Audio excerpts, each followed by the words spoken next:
এখন যেই জায়গায় কাবা ঘরটা আছে আমার ভাইয়েরা, এই জায়গায় যাইয়া তিনি চতুর্পাশে তাকায় দেখলেন এখানে কোনো গাছপালা নাই, রৌদ্রের মধ্যে পাহাড়ের চিপায় ওই কাবা ঘর তখন দেখা যায় না।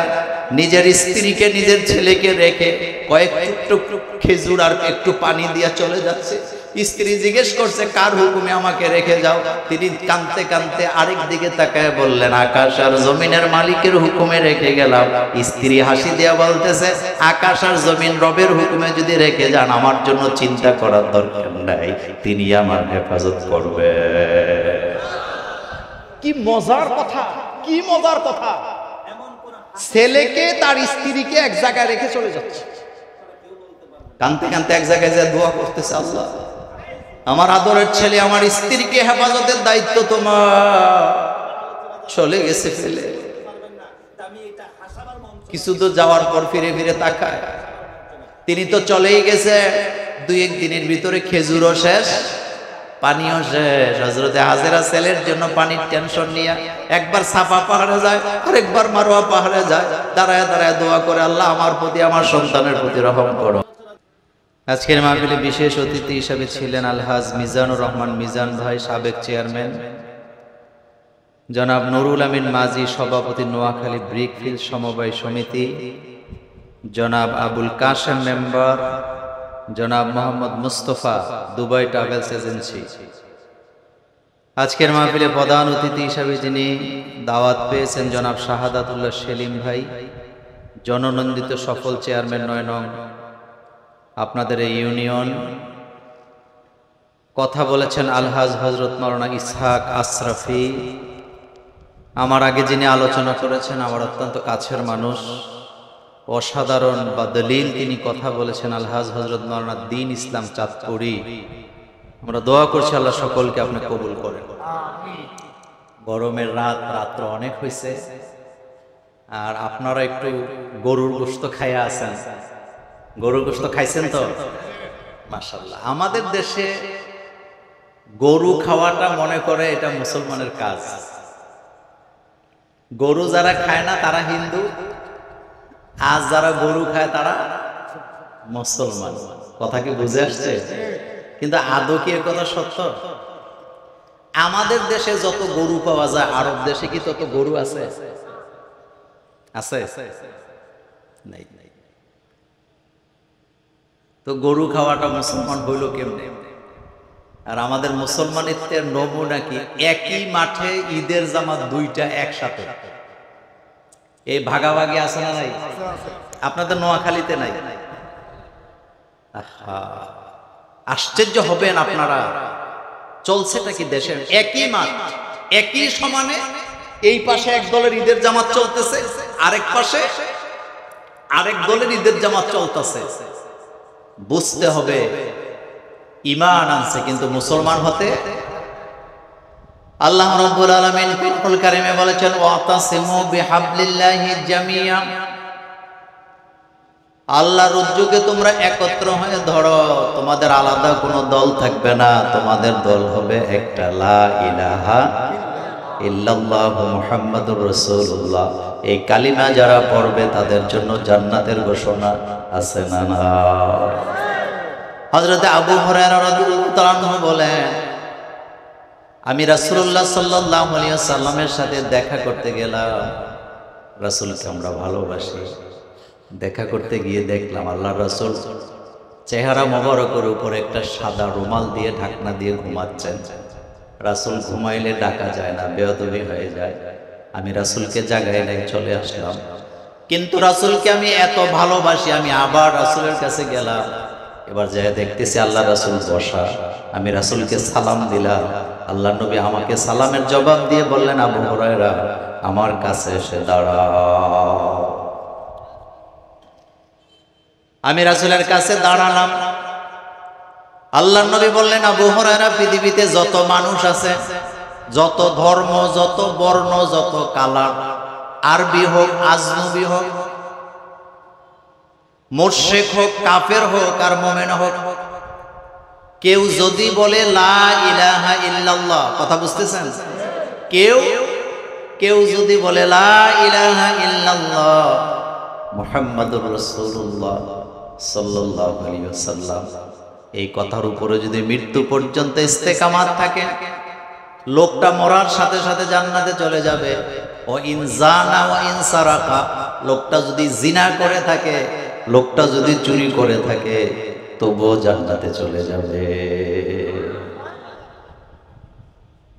হানাফি, শাফি, হাম্বলি, লা মাযহাবি, আহলে হাদিস, চরমনাই, শর্ষিনা, সোনাকান্দা বলেন, জৈনপুর বলেন, কোনো কথা এখানে নাই। রাসূল বলেন, হোক আরবি, হোক আজনবী, হোক ছোট, হোক বড়, হোক কালো, হোক সাদা, কেউ যদি বলে লা ইলাহা ইল্লাল্লাহ, এই কথার উপরে যদি মারা যায়, চুরি করুক, জিনা করুক, কালিমার এত পাওয়ার, লোকটা আল্লাহর জান্নাতে চলে যাবে।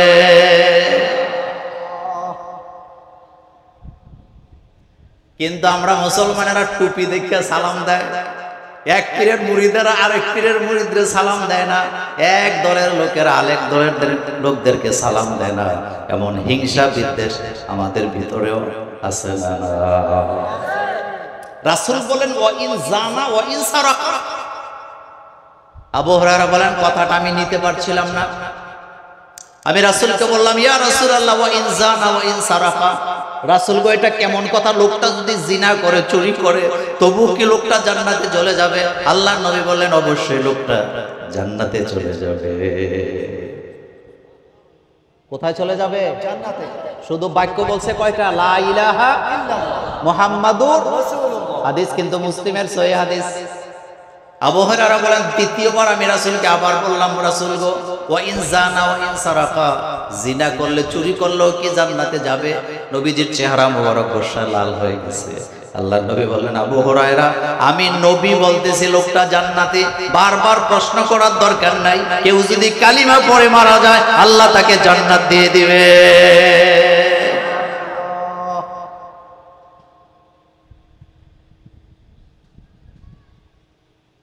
ছোটবেলা একটা কিতাব পড়ছিলাম, কিতাবের নাম তালিমুল ইসলাম। হুজুরেরা পড়ছেন নিশ্চয়ই। তালিমুল ইসলামের ভিতরে লেখা আছে, তোমারা মাযহাব কা নাম কিয়া হ্যায়। কথা কি বুঝতেছেন? তোমারা মাযহাব কা নাম কিয়া হ্যায়। আমি আর আপনি হইলে লিখতাম, হামারা মাযহাব কা নাম অমুক তমক তমক, কিন্তু ওখানে লেখা আছে হামারা মাযহাব কা নাম ইসলাম হ্যায়। তার মানে বাংলাদেশে যান, বাইরে যান, মাযহাব নিয়া হোক, পিরালি নিয়া হোক, দল নিয়া হয়, ধাক্কা ধাক্কি চলে, কিন্তু একটা জায়গায় ধাক্কা ধাক্কি চলে না। আরাফার ময়দান, মুজদালিফার ময়দান, মিনার ময়দান, আল্লাহর ঘর কাবা শরীফে এক কাতারে সবাই আছি না? ওখানে টুপি, দাড়ি, পাঞ্জাবির কোনো কি নাই, ভাগাভাগি আছে নাকি? বলেন, আছে নাকি? পৃথিবীতে আরাফার ময়দান কয়টা? আরো জোরে বলেন, কয়টা?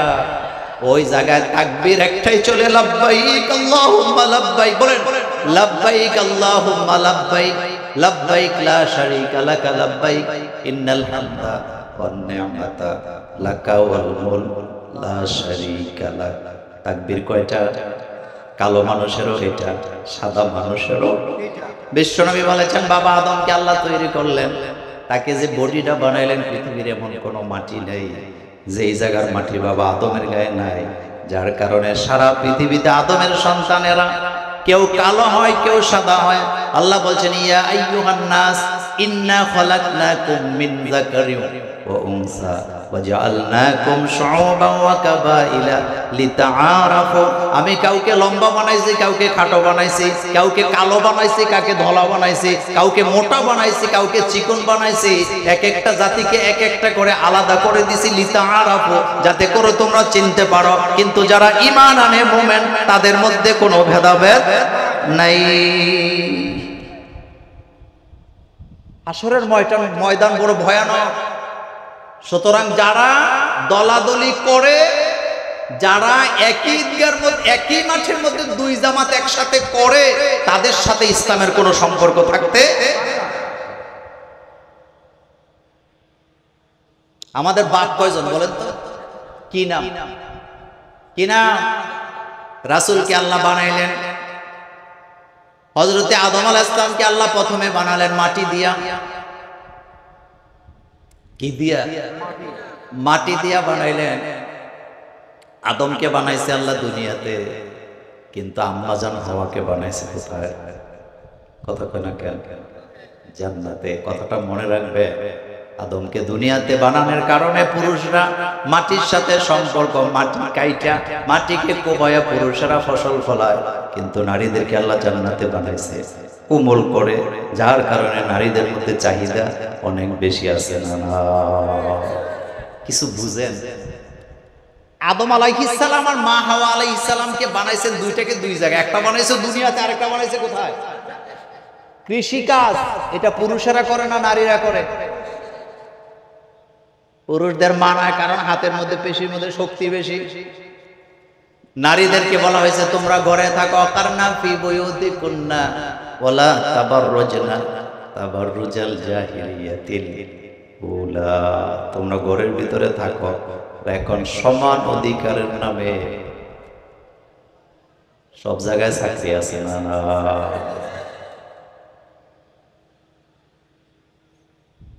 আহা, গতকালকে অথবা তার আগের দিন কুমিল্লা পুলিশ লাইনের সামনে দিয়ে আমি আসতেছি, একজন বোনকে দেখলাম পুলিশের ড্রেস পরা। কিসের ড্রেস? পুলিশের ড্রেস পরা মানুষ দেখলে আপনাদের ভয় লাগে না? কি কি লাগে না? লাগে না? একজন নারীকে দেখলাম, বোনকে দেখলাম পুলিশের ড্রেস পরা, কিন্তু দেখলাম কোলের মধ্যে একটা বাচ্চা। কোলের মধ্যে কি? বিশ্বাস করেন, আকাশের দিকে তাকায় তখন আমি আল্লাহকে বলতেছিলাম, আল্লাহ এই নারীকে তুমি বানাইছো ঘরে থাকার জন্য, তার কোলে বাচ্চা মানায়, তার কোলে বন্দুক মানায় না। কিন্তু হোক সে বন্দুকওয়ালা পুলিশ, তার কাঁধের মধ্যে কিন্তু বাচ্চা আছে, তার মানে সে হোক একটা পুলিশ, কিন্তু প্রথমে সে মা। একজন নারী প্রথমে সে মা, প্রথমে সে মা, প্রথমে সে মা। আমাদের প্রধানমন্ত্রীরও ছেলে মেয়ে আছে না? কেউ যদি বিয়ের আগে প্রধানমন্ত্রী হয় কোন নারী, আপনি যদি তাকে নির্জনে নিরালায় জিজ্ঞেস করেন তুমি কি প্রধানমন্ত্রিত্ব চাও নাকি মাতৃত্ব চাও, নিঃসন্দেহে জবাব দিবে প্রধানমন্ত্রী আমি আছি ঠিক, কিন্তু আমার একটা সন্তানেরও দরকার আছে। এটা নারীদের খাহেশ। বলে নারীদের কি? আল্লাহ বলেন ওয়াজআলা বাইনাকুম মাওয়াদ্দাতা ওয়া রাহমা, আমি ভালোবাসা তৈরি করে দিছি। ভালোবাসা ভালোবাসা ভালোবাসা স্বামী স্ত্রীর মধ্যে আল্লাহ তৈরি করেছেন। আল্লাহ বলতেছেন পাহাড়টা যেমন আমার নিদর্শন, সমুদ্রটা যেমন আমার নিদর্শন, আকাশটা যেমন আমার নিদর্শন, চন্দ্রটা যেমন আমার নিদর্শন, সূর্যটা যেমন আমার নিদর্শন। স্বামী আর স্ত্রী যখন একসাথে ভালোবাসায় মিলিত হয়, এই জায়গায়ও আমার নিদর্শন। সুবহানাল্লাহ বলেন। আল্লাহ বলতেছেন ওয়াজআলা বাইনাকুম মাওয়াদ্দাতা ওয়া রাহমা, স্বামী স্ত্রীর ভালোবাসাটাও আমার নিদর্শন। মানে এটা বরিশালের পোলা, নোয়াখালীর মাইয়া অথবা নোয়াখালীর মেয়ে, বরিশালের পোলা, বিয়ে হয়ে গেছে, জীবনে কোনোদিন দেখে নাই 1 লাখ টাকা দেন মোহরে, কাবিন কইয়া বিসমিল্লাহ বলে আলহামদুলিল্লাহ বলে ইজাব কবুল দিয়া বাসর ঘরে ঢুকাইয়া দিছে। এখন আপনাদের কাছে জানতে চাই, আল্লাহ রাব্বুল আলামিন তাদের দুইজনের হৃদয়ের ভিতরে এমন ভালোবাসা তৈরি করে দেন, একজন আরেকজনকে ছাড়া 1 মিনিটও থাকতে পারে না, একজন আরেকজনের জন্য জীবন দেয়। কোটি কোটি ঘটনা আছে না?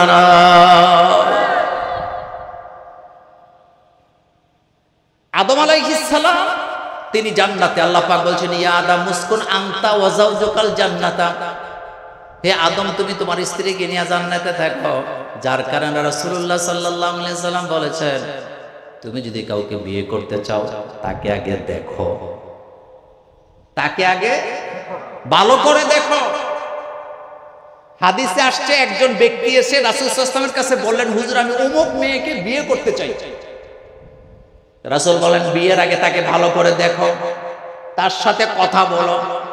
কথা কি বুঝতেছেন?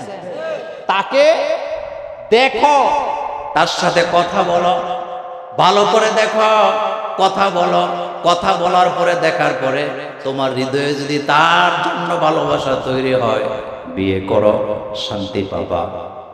কথা বুঝে না? বিয়ে করো, শান্তি পাবা। তাহলে বোঝা গেল বিয়ে করবেন যিনি, মেয়েও দেখবেন তিনি। আর আমার দেশে যে বিয়ে করে সে মায়া দেখে না, মায়া দেখে বাপ, মা, খালা, খালু, দুলাভাই, এলাকার হাজি। কথা কান্না কেন? এটা আপনাদের নোয়াখালী ঘটে না? বাপে কয় তুই দেখবি আমি দেখব। যিনি বিয়ে করবেন রাসূল বলেছেন তিনি দেখবেন, কেউ দেখতে পারবে না, বাপেও পারবে না। কারণ ছেলের জন্য মেয়ে দেখতে গিয়া বাপেই বিয়ে করে ফলাইছে, এমন ঘটনা বাংলাদেশে নাই।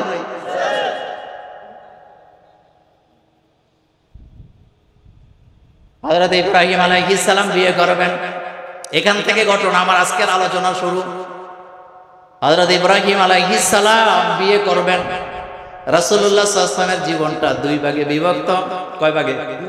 একটা মাক্কি আর একটা মাদানী।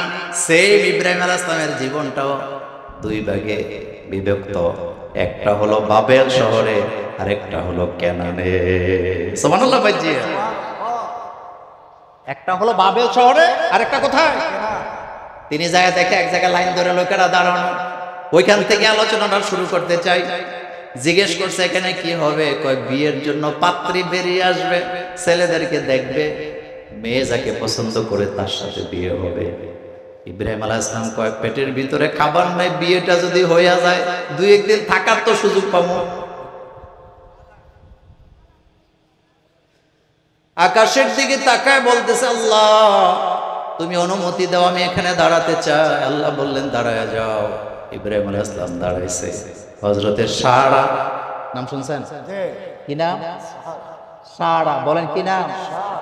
ঘর থেকে বেরিয়ে আসছে রাজার মেয়ে। সবার চেহারা দেখলেন, কাউকে পছন্দ করে নাই। সর্বশেষ পেছনে যায় দেখছে দাড়িওয়ালা একটা যুবক দাঁড়িয়ে আছে। সারা বললেন এটাই আমার স্বামী। প্রস্তাব আগে ছেলেরা দেয় না মেয়েরা দেয়? দেওয়ার কথা কারা? বিয়ার অনুষ্ঠানের খানা ছেলেরা দেওয়ার কথা না মেয়েরা? হ্যাঁ, এখন দেয় কারা? আমরা বুয়া বাড়ির লোক, বংশীয় মানুষ। এখন তো বলে গরুও বংশীয় হয়ে গেছে, শুনছেন আপনারা? ছাগল বিক্রি করবে কয় বংশীয় ছাগল, এই জন্য দাম বেশি। গরু বিক্রি করবে কয় বংশীয় গরু। তো তোর মাথা খারাপ বেটা, চিন্তা করেন। আহা, হযরত ইব্রাহিম আলাইহিস সালাম হযরত সারাকে বিয়ে করলেন। ইব্রাহিম আলাইহিস সালামের যুগেও ফেরাউন আছে। তিনি যখন তার স্ত্রীকে নিয়ে আসছিলেন বাজার থেকে, ফেরাউনের লোকেরা ধরে নিয়ে গেছে। ফেরাউন কিন্তু একজন না, যুগে যুগে ফেরাউন ছিল। ধরে নিয়ে গেছে। তার স্ত্রী এত সুন্দর, রাজার চরিত্র ভালো না, সে সুন্দরী নারী দেখলে ছাড়ে না, দাসী বানায় ভোগ করে। এমন বড় লোক, এমন নিকৃষ্ট মানুষ আজও বাংলাদেশে আছে না? না, কুনজর দেয়। কি দেয়? জোরে বলেন কি দেয়? সারাকে ধরে নিয়ে গেছে, নিয়ে একটা রুমের ভিতরে রাখছে। আমি তাফসীর থেকে বলছি, ওই কথা লম্বা করব না, সামনে আমার গুরুত্বপূর্ণ কথা আছে। সারার সাথে জিনা করতে গেছে। তিনি তো নবীর স্ত্রী, তার সাথে তো জিনা করার ক্ষমতা কারো? হেফাজতের দায়িত্ব কার? ওই যুগের ফেরাউনের আইনে ছিল, যেই মেয়েটাকে ধরে আনা হবে তার সাথে যে পুরুষটা পাওয়া যাবে, যদি সে স্বামী হয় তাকে হত্যা করে দেওয়া হবে, আর যদি ভাই হয় তাকে ছেড়ে দেওয়া হবে। ইব্রাহিম আলাইহিস সালাম প্রথমে বুঝেন নাই, আল্লাহ জানায় দিয়েছে খবরদার এখানে কিন্তু স্ত্রী বলা যাবে না, বলো আমি সারা। এটা কি মিথ্যা? কি বলছে? ছেড়ে দিয়েছে। তিনি বাজারে ঘুরে আর কাঁদতে, আল্লাহ আমার স্ত্রীর কি হবে? কি পরীক্ষাটা তিনি দিচ্ছেন। আল্লাহ পাক রব্বুল আলামিন হযরতে সারাকে কিভাবে হেফাজত করলেন, যখন তার কাছে রাজা অর্থাৎ ফেরাউনের লোকেরা গেল জিনা করার জন্য, কাছে যায়, ফেরাউনের হাত পা অবশ হয়ে যায়। সুবহানাল্লাহ। আস্তে করে সতী নারী সতীত্ব হেফাজত করে কে? আর আমাদের মেয়েদের সতীত্ব ইউনিভার্সিটিতেই শেষ। কথা বললে এখন অনেকে কবেন মোল্লা ভাই রাজনীতি কথা বলে। এত ইউনিভার্সিটির কোনো দরকার নাই, পৃথিবীর কোন দেশে এত ইউনিভার্সিটি নেই। আমি আপনাকে ক্যামেরার সামনে চ্যালেঞ্জ করলাম, বাংলাদেশে বেসরকারি যতগুলো ইউনিভার্সিটি আছে এগুলোতে যারা লেখাপড়া করে 90% ছেলে মেয়েরা বেকার বেকার বিকলাঙ্গ হয়ে সেখান থেকে বাইরে, কোনো কাজ নাই, হেতে লেখাপড়া কইরা বান্ডেলে বান্ডেলে প্রতি সেমিস্টারে টাকা দিয়া এরপরে কয়েকদিন পরে বিদেশ যাওয়া ছাড়া আর রাস্তা নেই। কথা ঠিক বলি না? বেকারত্ব দূর হবে তখন, কর্মসংস্থানের ব্যবস্থা হবে যখন। পৃথিবীর সব লোককে আল্লাহ কর্ম শিক্ষা দিয়েছে। হযরত আদম আলাইহিস সালাম একজন কৃষক ছিলেন, হযরত নূহ আলাইহিস সালাম একজন কাঠমিস্ত্রি ছিলেন। সুবহানাল্লাহ, বাড়ির যায় কয়েন কি মিস্ত্রি? হযরত নূহ আলাইহিস সালাম একজন কাঠমিস্ত্রি ছিলেন, হযরত দাউদ আলাইহিস সালাম একজন কামার ছিলেন, হযরত ইব্রাহিম আলাইহিস সালাম একজন রাজমিস্ত্রি ছিলেন, আর হযরত ইসমাঈল আলাইহিস সালাম ছিলেন রাজযোগালী। এগুলা কি গল্প না কোরআন? হযরত আদম আলাইহিস সালাম কি ছিলেন? কৃষক। নূহ আলাইহিস সালাম কি ছিলেন? ইব্রাহিম আলাইহিস সালাম রাজমিস্ত্রি। আর ইব্রাহিম আলাইহিস সালামের ছেলে ইসমাঈল আলাইহিস সালাম রাজযোগালী। কি মনে করছে আমার কলেজার ভাইয়ারা? নবীদেরকে আল্লাহ একটা পেশা দেয় নাই। আবার হযরত সুলাইমান আলাইহিস সালাম তিনি কি প্রেসিডেন্ট বলেন কি? হযরত ইউসুফ আলাইহিস সালাম প্রথমে গোলাম, প্রথমে কি গোলাম হিসাবে বিক্রি হয়েছে, এরপরে প্রথমে দায়িত্ব পাইছে অর্থমন্ত্রীর। সুবহানাল্লাহ ভাইজি, প্রথমে কি মন্ত্রী? অর্থমন্ত্রী, এরপরে পরিকল্পনা মন্ত্রী। এখন কয় অর্থমন্ত্রী পরিকল্পনা মন্ত্রী দিয়া হবে না, যান আপনারে প্রেসিডেন্ট বানায় দিলাম।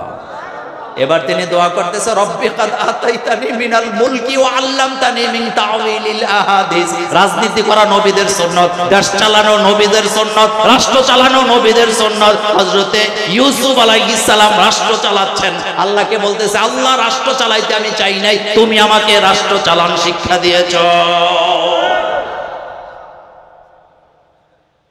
মোল্লারা যদি নির্বাচনে দাঁড়া কয় হুজুর গো এগুলা দরকার কি, তো এটা এত খারাপ হলে তোর দরকার কি? রাজনীতি যদি এত খারাপ হয় তো তোর দরকার কি? জমিন কার? হ্যাঁ, চলবে কার? হযরত ইউসুফ আলাইহিস সালাম বলতেছে, রব্বি কাদ আতাইতানি মিনাল মুলকি ওয়া আল্লামতানি মিন তাউইলিল আহাদিস। আল্লাহ রাষ্ট্র পরিচালনা আমি তোমার কাছে চাই নাই, তুমি আমাকে দিয়েছো। আর রাষ্ট্র কিভাবে চালাইতে হয় আমি জানতাম না, তুমি আমাকে শিক্ষা দিয়েছো। সুতরাং বুঝা গেছে কার্ল মাস্টার লেনিনের কাছে রাষ্ট্র পরিচালনার শিক্ষা করলে সঠিক পদ্ধতি পাওয়া যায় না, দুর্নীতিতে বড় যায়। দুর্নীতি মুক্ত করতে হলে আইন কানুন লাগবে। কথা কি বুঝাইতে পারলাম? নবীরা দেশ চালাইছে কার্ল মাস্টার আইন দিয়া? কার আইন? আল্লাহ। ইব্রাহিম আলাইহিস সালামের স্ত্রীর কাছে ফেরাউন যায়, হাত পাকি হয়ে যায়। এটা আবার মুসা আলাইহিস সালামের যুগের ফেরাউন না, এটা ইব্রাহিম আলাইহিস সালামের যুগের ফেরাউন। এখন সে থমকে গেছে। হযরত সাহারাকে বললেন, তোমাকে এখন বোন বলে স্বীকার করলাম, তোমার সাথে আমি খারাপ আচরণ করব না, তবে একটা কথা শোনো। কয় কি কথা? কয় তোমার কাছে গেলে আমার হাত পা অবশ হয়ে যায়। তোমার আগে এরকমের আরেকজন সুন্দরী নারীকে আমি ধরে আনছিলাম, তার কাছে গেল আমার হাত পা অবশ হয়ে যায়। ওই মেয়েকে আমি রাখতে চাই না, তোমাকেও রাখতে চাই না, তুমি ওইটাকে নিয়ে আমার বাড়ি থেকে বিদায় হও। ওইটার নাম কি? ওইটার নাম কি? হাজেরা। এবার বলেন কি না? এবার খেয়াল করেন, আমি আসল আলোচনায় গেলাম এখন থেকে। হযরত ইব্রাহিম আলাইহিস সালাম সারাকে বিয়ে করছে, আগে হাজেরার সাথে থাকে খাদেম হিসাবে, ওখান থেকে নিয়ে আসছে। এখন সারার ঘরে বাচ্চা হয় না। সারা এবার হযরতে হাজেরার ব্যাপারে স্বামীকে প্রস্তাব দিতেছে, ও আমার প্রাণের স্বামী, তোমাকে আমি আমার জীবনের চাইতে বেশি ভালোবাসি, কিন্তু একটা বাচ্চা হওয়া দরকার, একটা বাচ্চা নেওয়ার দরকার। আবার আমার বোনটার জন্য একটা স্বামীর দরকার। তার যে চরিত্র, তার যে মর্যাদা, সাধারণ মানুষের কাছে তাকে বিয়ে দেওয়া মানায় না। সেজন্য আমি প্রস্তাব দিচ্ছি আমার বোনের ব্যাপারে, তুমি তাকে বিয়ে করো।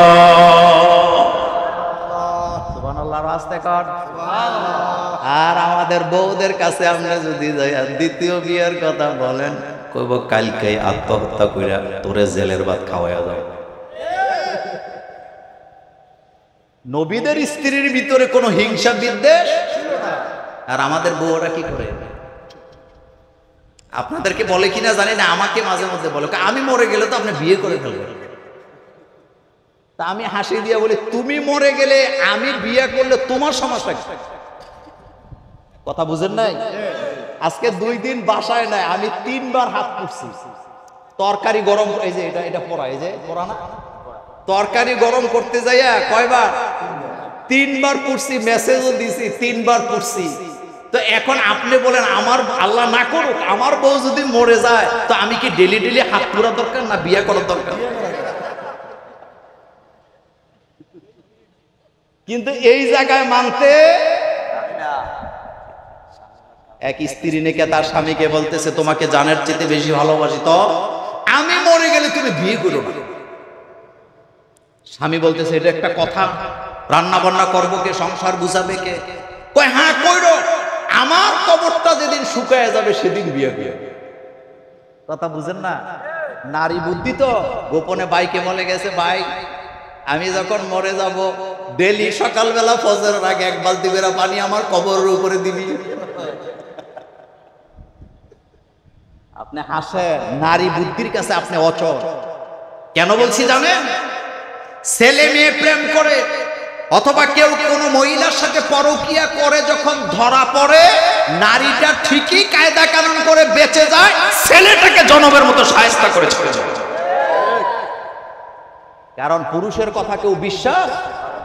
আমি যে আপনাদের প্রিয় ভাই আলেকজান্ডারের বাজারে যদি আমি কোনো সময় আসি, আর কোন অচেনা মহিলা যদি আমার পাঞ্জাবি ধরে একটা সিল্লানি দিতারে, হুজুর মোল্লা নাজিমে আমার ইজ্জত নষ্ট করছে, 100 লোক থাকবে একজনও আমাকে বিশ্বাস করার কোনো সম্ভাবনা। কথা কয় না কেন? কথা কি সত্য বলতেছি? আপনি পুরুষ না, খুব আমাদের চেয়ারম্যান হোক, মেম্বার হোক, যত বড় হুজুর হন, আপনি গুলিস্তানে গেছেন, আপনাকে সবাই চেনে। কিন্তু বাইতুল মুকাররমের গেটের সামনে কোনো নারী যদি কোনো পুরুষের জামা টেনে ধরে বলে যে আমার ইজ্জত নষ্ট করছে, আপনি কাউকে বিশ্বাস করাতে পারবেন না। আপনাকে কেউ বিশ্বাস করবে না, পাত্তাও দিবে না। মহিলা যেটা কয় হেডু। কোন সাহসে তুমি পরকীয়া করতে যাও? তোমাকে 1 সেকেন্ডে পেছে ফেলাই দিবে। তুমি কোন সাহসে মায়ের দিয়ে ঘুরতে যাও? তোমাকে 1 সেকেন্ডে ক্ষমতা আছে না নাই? কথা বুঝাইতে পারি নাই? আরে বাপরে, জানের ইদানিং আমার বাইরে হয়েছে হালাল প্রেম। হালাল প্রেম, হেতের প্রেমিকা হেতের ফজরের সময় মেসেজ দেয়, উডি নামাজ পড়ো। কথা কি বুঝাইতে পারলাম? যাই হোক, কথা বলছিলাম নবীদের স্ত্রীদের মধ্যে কোনো হিংসা বিদ্বেষ।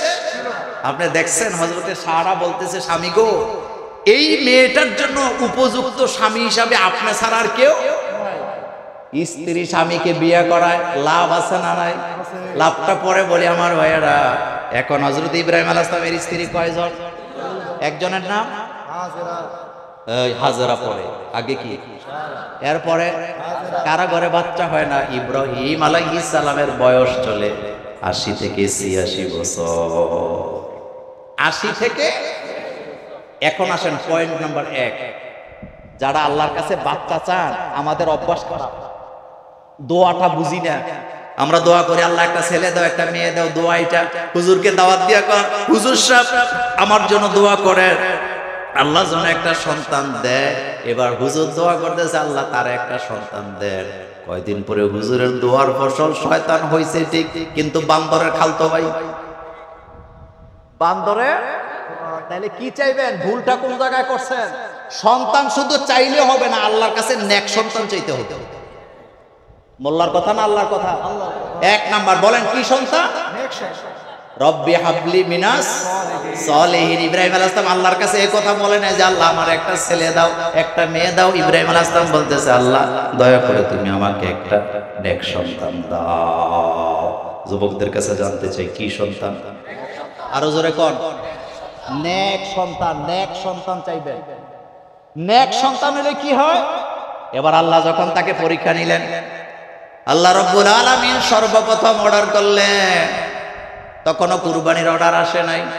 আল্লাহ বললেন, যাও তোমার এই আদরের ছেলেকে 80 বছর বয়সের সময় যে ছেলে আমি তোমারে দিছি তাকে শুদ্ধা, তার মাকে শুদ্ধা এমন জায়গায় রেখে আসবা যেই জায়গায় ঘাসও নাই, মরুভূমির মাঝখানে রেখে আসবা, চতুর্দিকে যাতে কোনো গাছপালা না থাকে। হযরত ইব্রাহিম আলাইহিস সালাম হযরতে হাজেরাকে নিয়ে খুঁজতে খুঁজতে খুঁজতে খুঁজতে এখন যেই জায়গায় কাবা ঘরটা আছে আমার ভাইয়েরা, এই জায়গায় যাইয়া তিনি চতুর্পাশে তাকায় দেখলেন এখানে কোনো গাছপালা নাই। রৌদ্রের মধ্যে পাহাড়ের চিপায় ওই কাবাঘর তখন দেখা যায় না। নিজের স্ত্রীকে নিজের ছেলেকে রেখে কয়েক টুকরো খেজুর আর একটু পানি দিয়া চলে যাচ্ছে। স্ত্রী জিজ্ঞেস করছে, কার হুকুমে আমাকে রেখে যাও? তিনি কাঁদতে কাঁদতে আরেক দিকে তাকায় বললেন, আকাশ আর জমিনের মালিকের হুকুমে রেখে গেলাম। স্ত্রী হাসি দিয়া বলতেছে, আকাশ আর জমিন রবের হুকুমে যদি রেখে যান আমার জন্য চিন্তা করার দরকার নাই, তিনি আমার হেফাজত করবে। কি মজার কথা, কি মজার কথা! ছেলেকে তার স্ত্রীকে এক জায়গায় রেখে চলে যাচ্ছে, কাঁদতে কাঁদতে এক জায়গায় যা দোয়া করতেছে, আল্লাহ আমার আদরের ছেলে আমার স্ত্রীকে হেফাজতের দায়িত্ব তোমার, চলে গেছে ফেলে। কিছু তো যাওয়ার পর ফিরে ফিরে তাকায়, তিনি তো চলেই গেছে, 2-1 দিনের ভিতরে খেজুরও শেষ, পানিও শেষ। হযরতে হাজেরা ছেলের জন্য পানির টেনশন নিয়ে একবার সাফা পাহাড়ে যায়, আরেকবার মারোয়া পাহাড়ে যায়, দাঁড়ায় দাঁড়ায় দোয়া করে, আল্লাহ আমার প্রতি আমার সন্তানের প্রতি রহম করো। দৌড়ায় যাইয়া হযরত ইসমাঈল আলাইহিস সালামের পায়ের কাছে নজর করে দেখে এই পায়ের কাছ থেকে নিচ থেকে পানি উঠতেছে। জিব্রাইল আমিন সেই জায়গায় এত জোরে আঘাত করলেন, সেই আঘাতের ছুটে পানি নিচ থেকে বেরিয়ে আসতেছে। এই পানি দেখার পরে তিনি বুঝতে পারছে এত পানি উঠলে এটা মরুভূমিতে বন্যা হয়ে যাবে। এবার তিনি বালু দিয়ে গ্রাউ দিয়ে বলতেছেন, জম জম জম। সুবহানাল্লাহ। কি বলছে? জম জম, মানে থামো। এই কূপটা রাসূল সাল্লাল্লাহু আলাইহি ওয়াসাল্লামের দাদা যখন প্রেসিডেন্ট, নাম কি?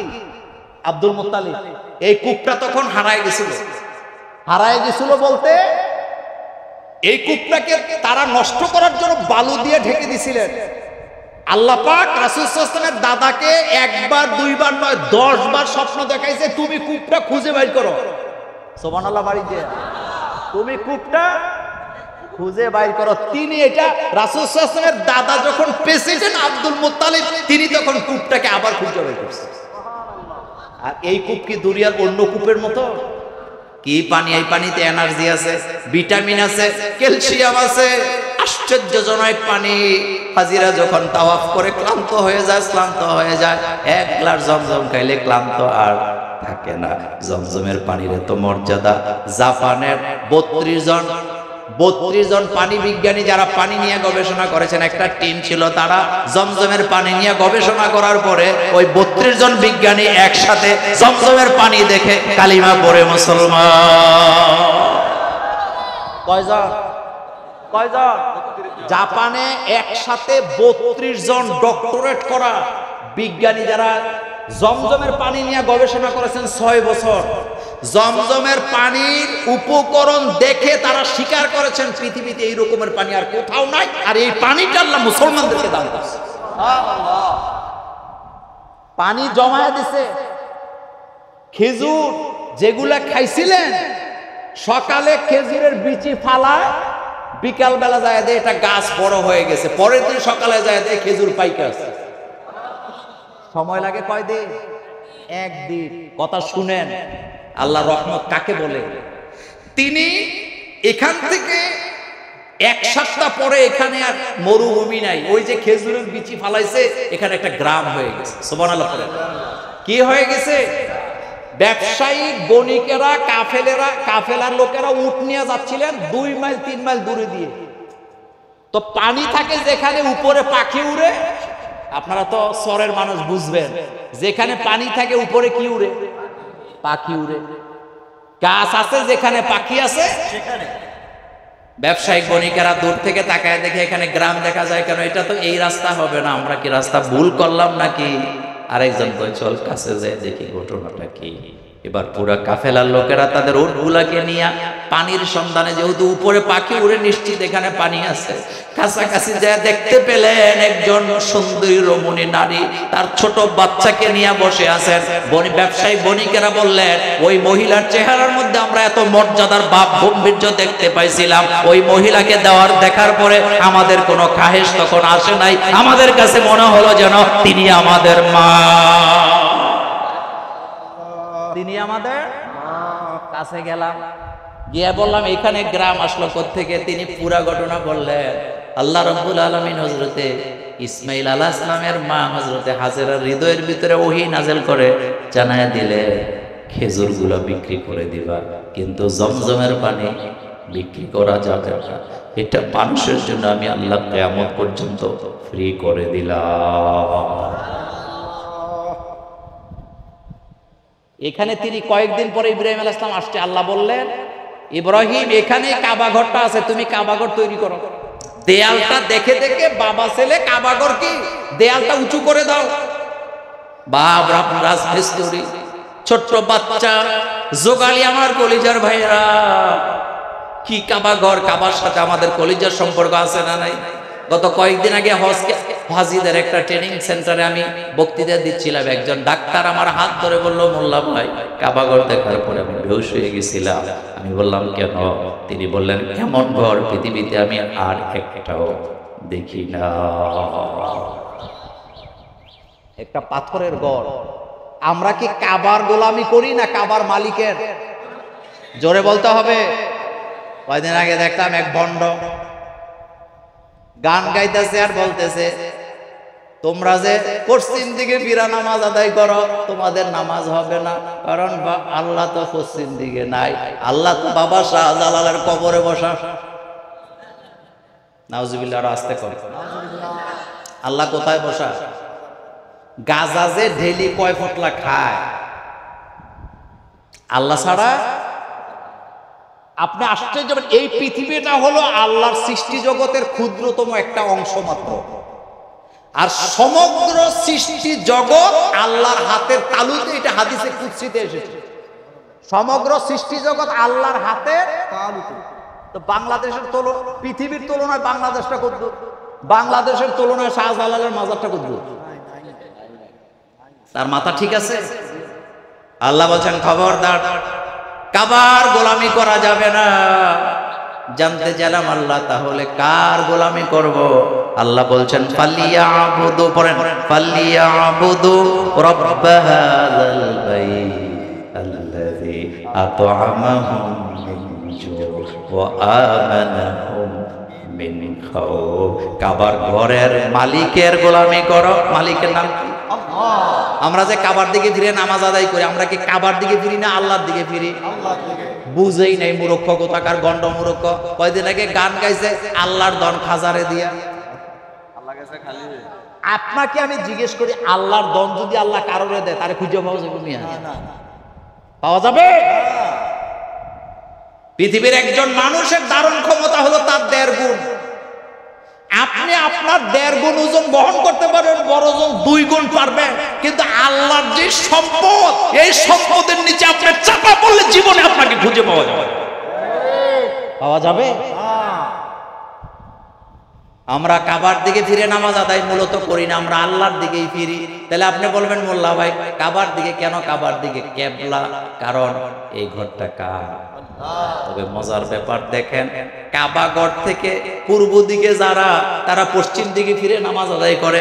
কাবা থেকে দক্ষিণ দিকে যারা, তারা উত্তর দিকে ফিরে নামাজ আদায় করে। কাবা থেকে পশ্চিম দিকে যারা, তারা পূর্ব দিকে ফিরে নামাজ আদায় করে। কাবা থেকে উত্তর দিকে যারা, তারা দক্ষিণ দিকে ফিরে নামাজ আদায় করে। এটা হলো আমাদের কেবলা। কিন্তু কাবার গোলামি আমরা করি না, কাবাকে আমরা সেজদাও দেই নাই, বরং কাবার মালিকের সাথে আমাদের সম্পর্ক। আর এই কাবা হলো আমাদের সম্পদ। বলেন আমাদের কি মনে আছে তো? এবার হযরতে ইব্রাহিম আলাইহিস সালামের কাবাঘর বানানো শেষ, ছেলে হাঁটা চালা করে। আল্লাহ এখন ঘোষণা দিছে, ও ইব্রাহিম তোমার ছেলেকে তুমি জবে করো। কি জবে করো? ছেলে মানে কি? ছেলের কথা বলা হয় না, বলছে সবচেয়ে প্রিয় বস্তু দিয়ে কুরবানি দাও। এখানে আমার মূল কথাটা, খুব কষ্ট দিব না, আপনাদের কষ্ট হইতেছে? এই জায়গায় একটু কথা বলি। দেখেন আল্লাহ পাক বলছে তুমি তোমার প্রিয় ছেলেকে, প্রিয় বস্তুকে কুরবানি দাও। ইব্রাহিম আলাইহিস সালাম চিন্তা করতেছে সবচেয়ে প্রিয় তো আমার ছেলে ইসমাইল, এছাড়া তো আমার এত প্রিয় কিছু নাই। আল্লাহ বারবার স্বপ্ন দেখাচ্ছেন, এবার ছেলের কাছে যায় বলতেছে ইয়া বুনাইয়া ইন্নী আরা ফিল মানামে আন্নী আযবাহুকা ফানজুর মাযা তারা। ছেলেটা নেক সন্তান না সাধারণ সন্তান? ছেলে কিন্তু নেক সন্তান। কাছে যায় বলতেছে ইয়া বুনাইয়া ইন্নী আরা ফিল মানামে আন্নী আযবাহুকা, ও আমার ছেলে আমি স্বপ্নে দেখলাম তোমাকে জবে করতেছি।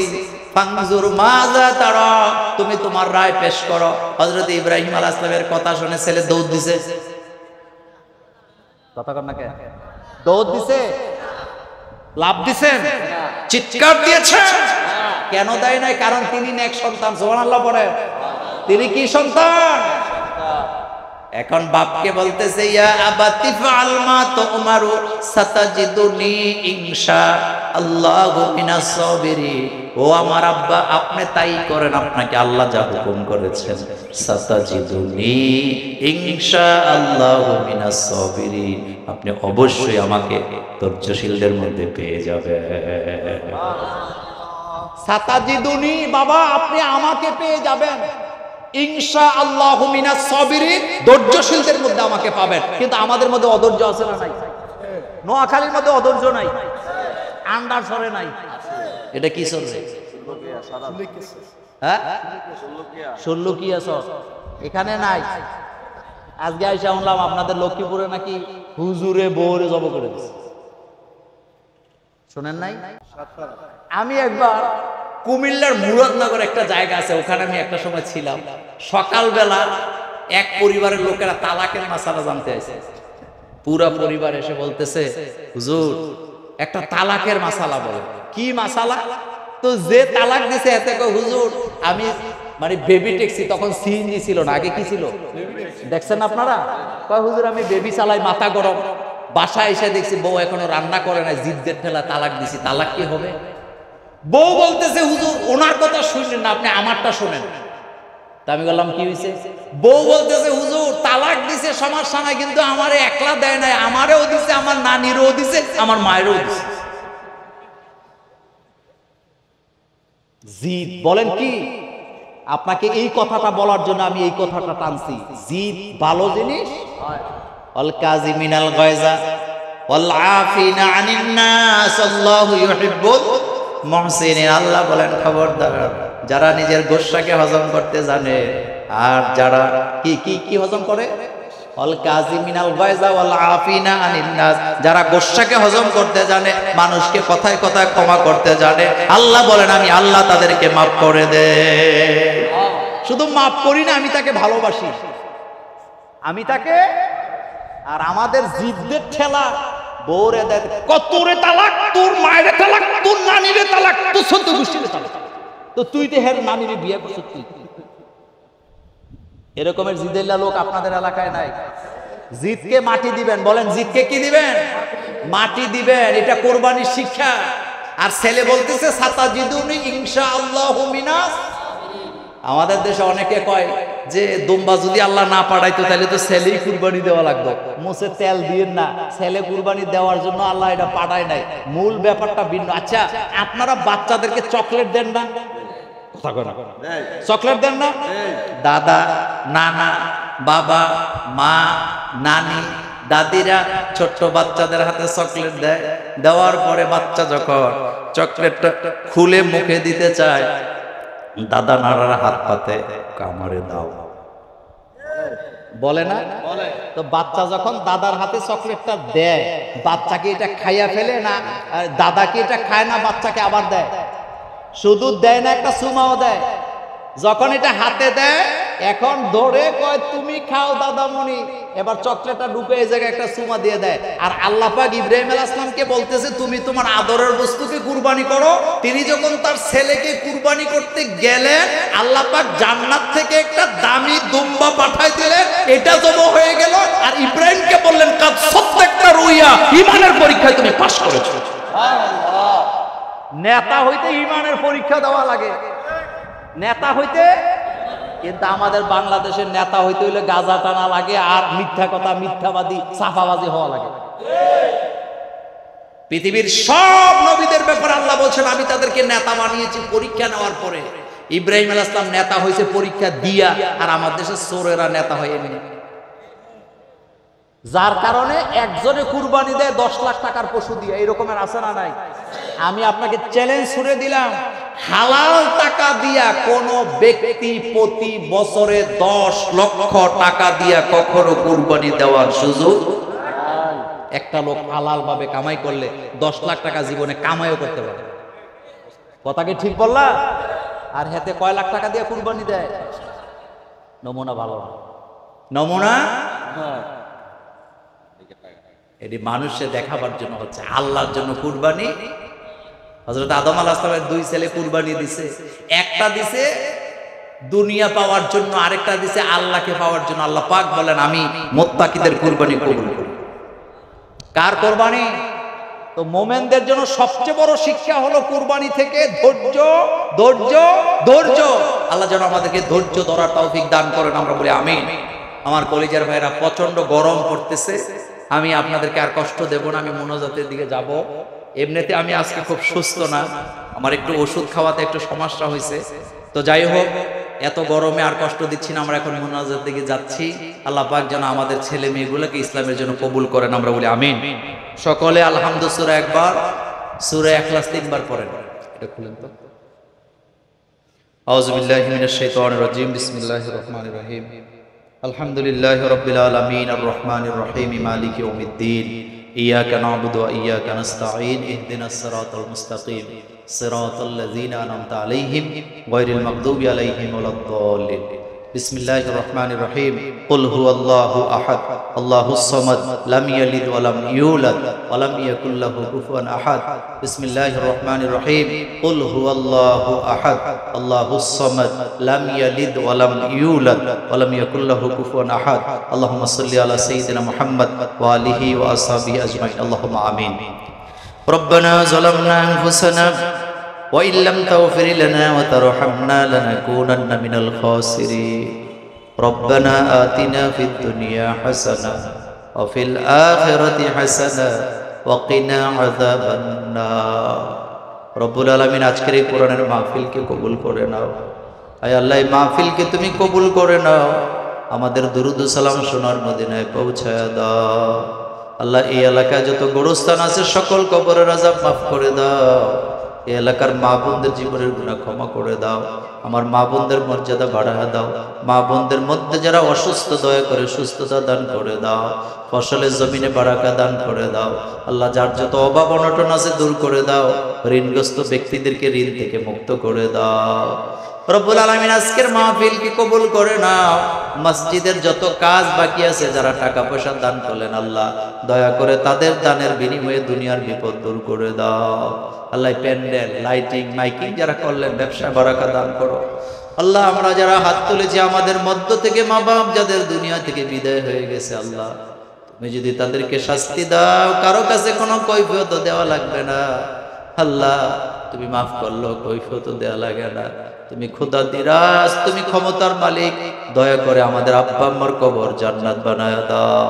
আল্লাহ, যত মেহমান আছে আজকের মাহফিলে, তাদের মেহমানকে তুমি কবুল করে নাও। আল্লাহ, হালিম ভাইয়ের আব্বা আম্মাকে তুমি কবুল করো। আমার শেখ ফরিদের আব্বার কবরটাকে জান্নাত বানায় দাও।